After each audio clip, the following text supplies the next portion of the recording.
All right, hey guys, welcome back to another one. So in this one, I will be covering House of the Dragon, which is a prequel to Game of Thrones and a Knight of the Seven Kingdoms.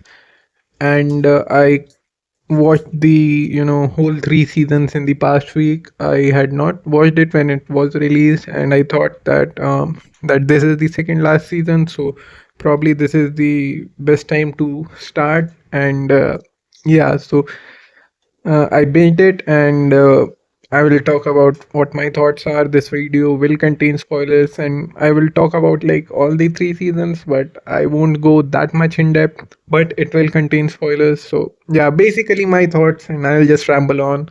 I have not read the books, so I don't know what will happen next, but from what I assume, I'll tell you what my thoughts are. And yeah, so that's about it. Let's get into it. So, all right.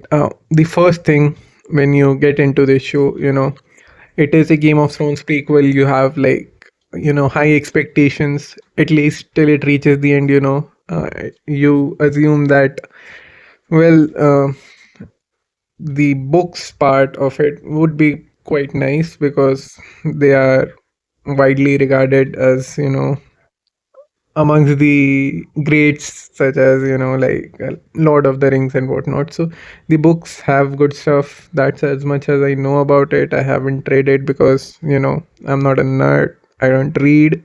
I'm uncultured, whatever. But the point is that if they follow through the story, well, at least the amount that have been written so far, it would be good. And honestly, the sad thing is that I don't think George R. R. Martin has completed House of the Dragon either, and he was not very involved in the creative process as well. I guess from second season or so, I think the show took a different path than what happened in the books, but they have managed to keep the show, quite interesting. I enjoyed the three seasons, but I won't say it's perfect.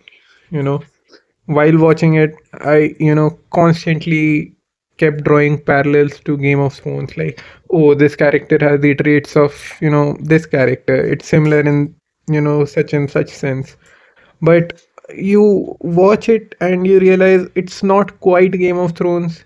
It is good, it's a good show, but it just suffers the being a prequel of such a great show.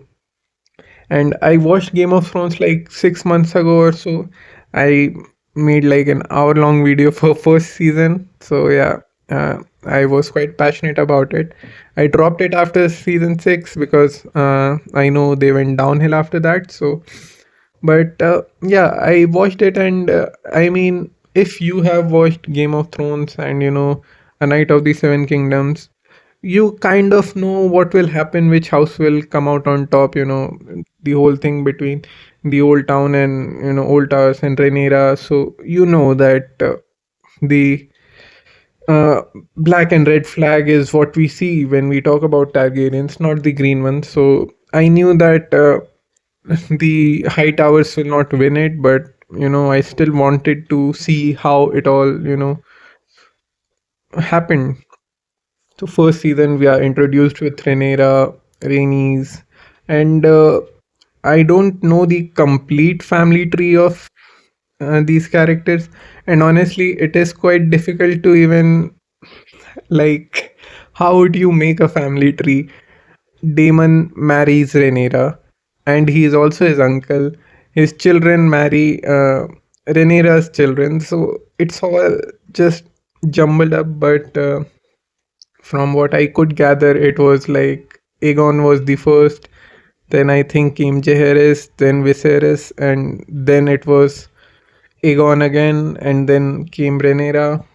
I guess after her, whoever comes next, then it would be Maekar from the Knight of Seven Kingdoms. We saw him, and then I think in Game of Thrones we get Ares, who is I think somehow related to Egg, from House of the Dragon, who I guess later became the ruler, and Ares was defeated by the Baratheon, Robert Baratheon, and after that came Joffrey, and after that, well, after that, the Game of Thrones kept happening. So yeah, I think that's how the succession has gone, and Rhaenyra being the uh, a woman who was named as heir, it was quite contested. People didn't support her, and fair point. I understand that, but honestly, I could not find myself supporting any of these characters. I hated them all. You know. Uh, and I apologize. I constantly keep talking about Night of the Sun Kingdoms and Game of Thrones, but I mean that's how I think. So what happened with Game of Thrones?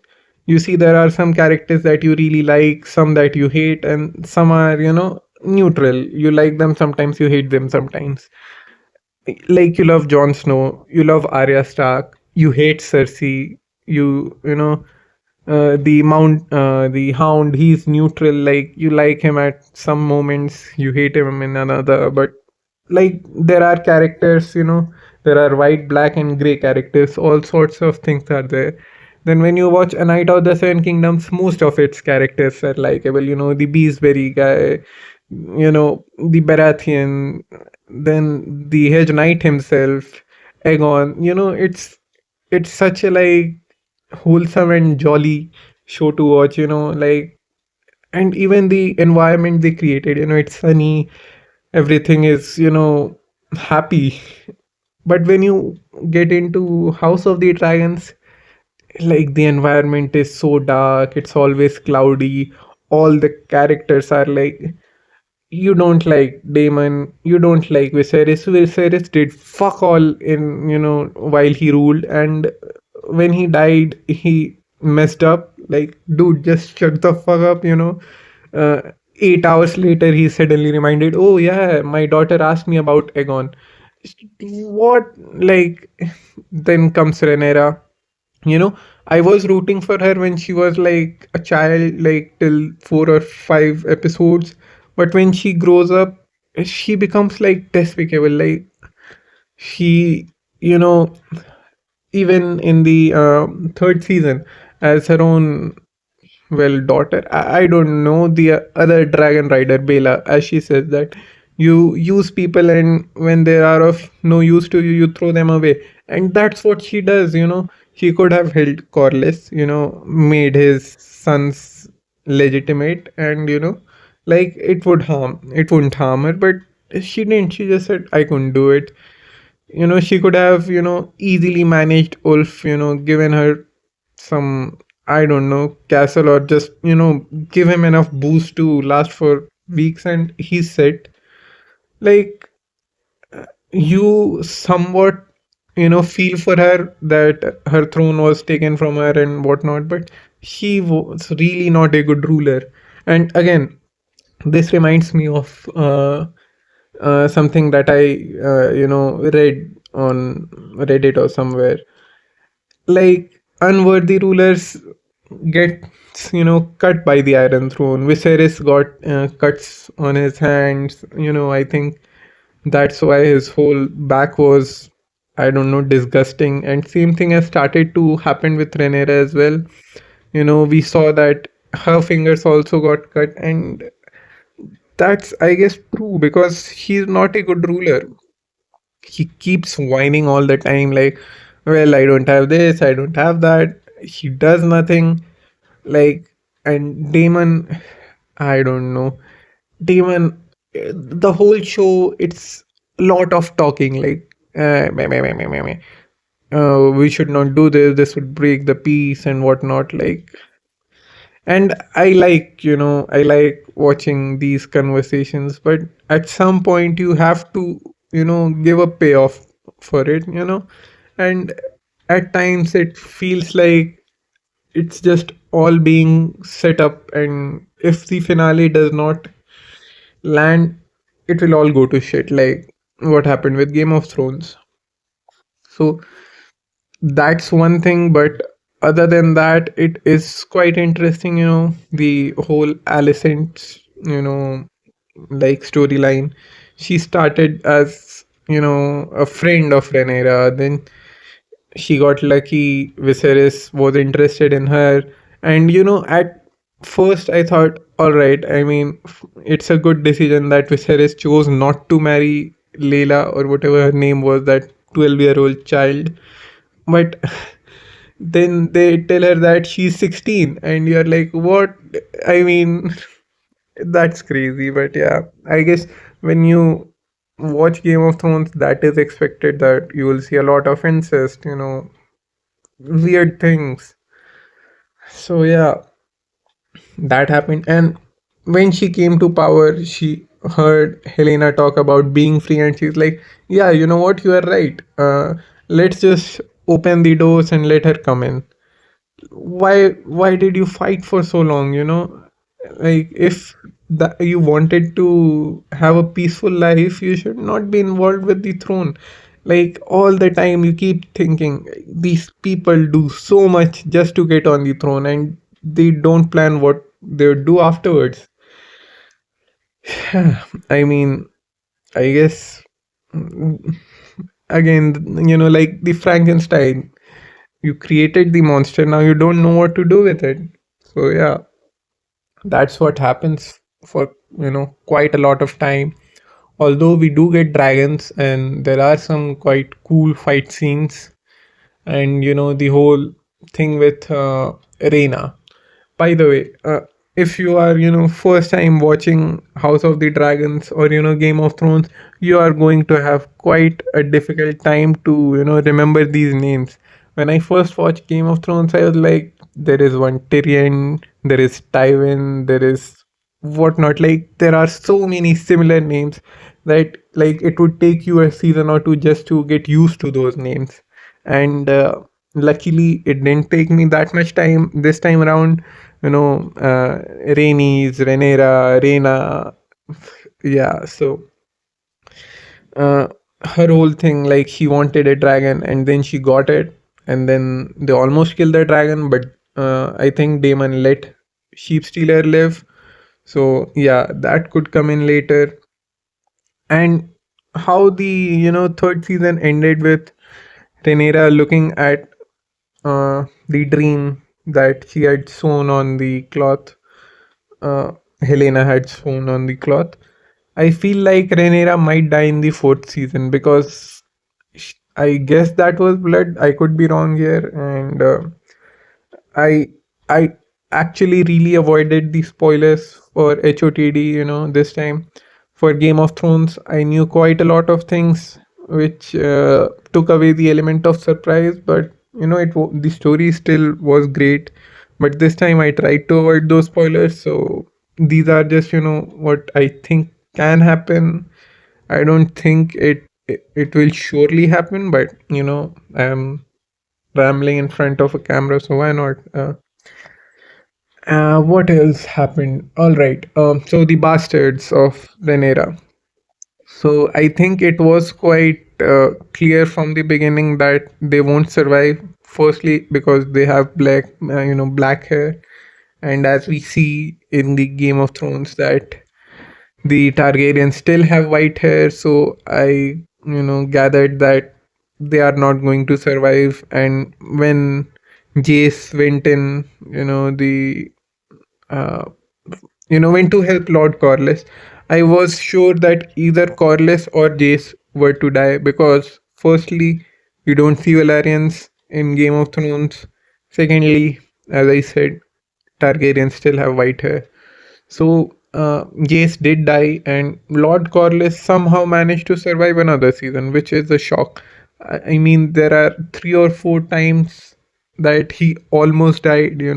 I guess in season 2, when he left and people assumed him dead, and they had this whole thing over inheritance. Then there was that ship, fight with Lohan or whatever her name was. And then when he got kidnapped by the old towers, Ormond, and then when he was with Damon as well. So there are so many times that he has escaped death. It's really insane. And I don't think Rhaenyra is going to legitimize his children, because House Velaryon does not exist in Game of Thrones.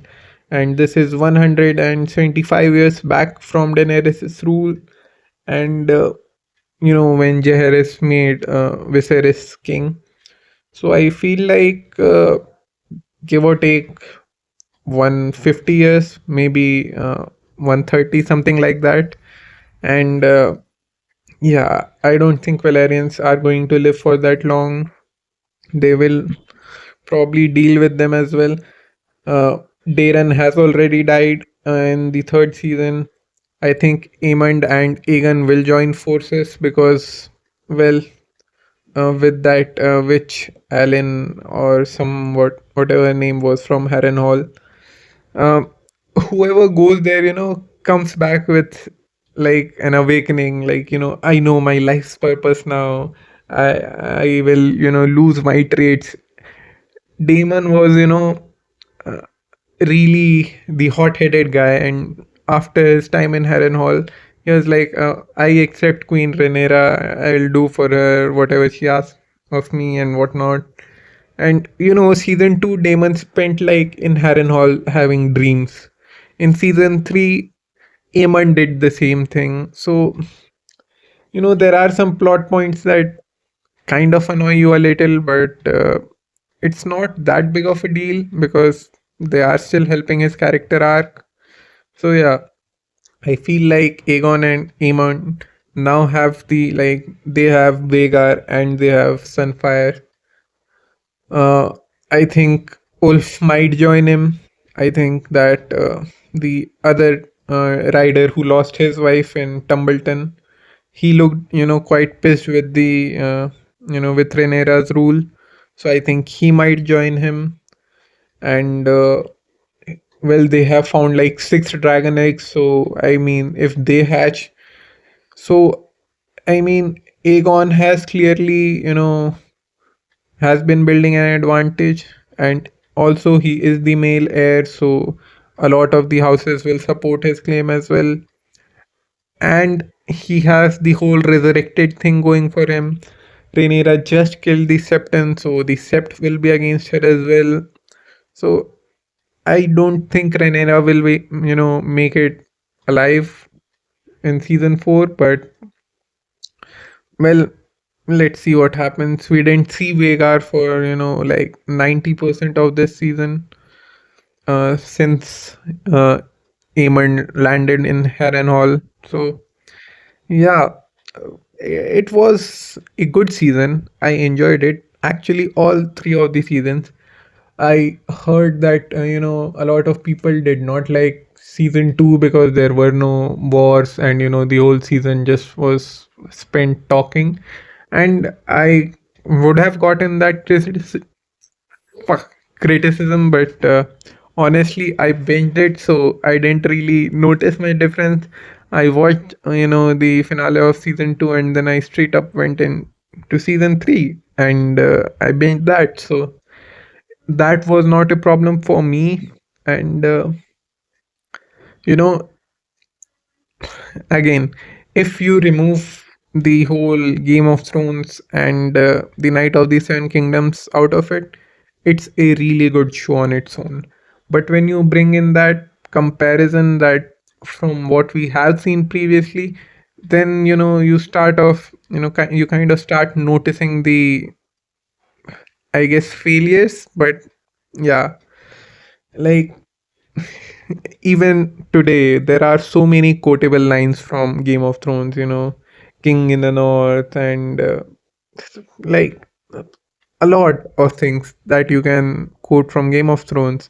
Those riddles, like the one from Varys, where power actually lies, and the whole thing where Tyrion goes on about how I wish I was the monster you think of me.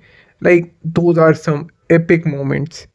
You kind of don't see them here.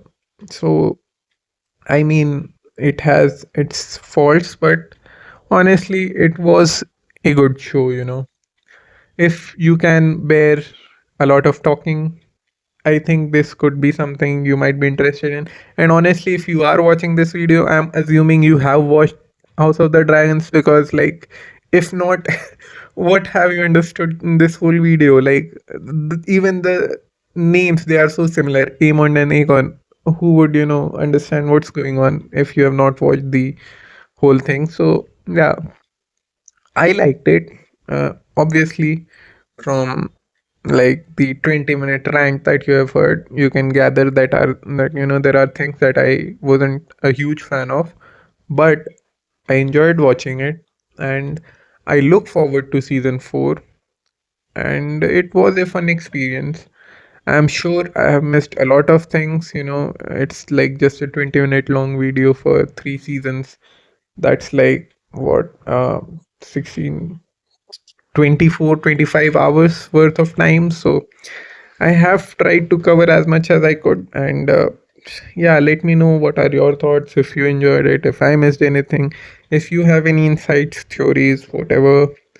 Thanks for watching. If you want, I can make another video on House of the Dragon, I guess, a bit more in depth. But yeah, just let me know what you think. Thanks for watching. See you in the next one. Bye bye.